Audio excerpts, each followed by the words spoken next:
things I want to talk about. One is attrition and a little bit more also on the commission cuts. So why don't we talk about attrition first? What are some steps people can take to minimize any challenges with attrition?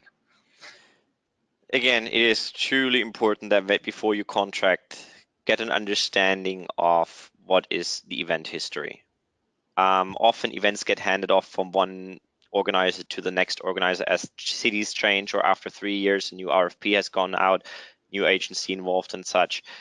Make sure you educate the event owners on gaining the history and gaining in having the ability to put that into your RFPs and in providing the next organizer with that information.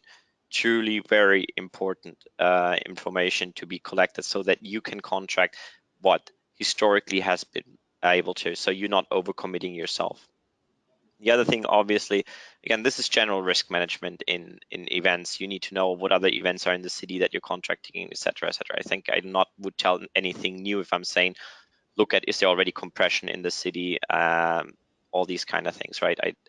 But this is one way of where you have to look at your attrition. The other thing is, again, with the change in commissions, try pushing for something that minimize the risk. Like, I'm getting less from you, so why should I enter the same risk as you?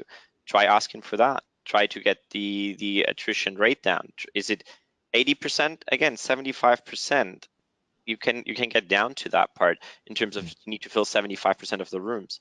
Also, you need to look at what is the rate that you are liable for. Is that rate at 80% of the price, or is it at 75% of the price? You can negotiate around that part. And then the other thing with attrition is, again, going back to what I just said, is truly to train your team and drive that point home, is that they are sales managers for the block, and their minimum sales goal is to fulfill what the attrition rates are. One other thing in the contracting stage, again, look at the attrition rules. Maybe you can be talking about the attrition rules. Some hotels have it based on overall revenue that you promise. Others have it based on the overall room night volume that you're processing.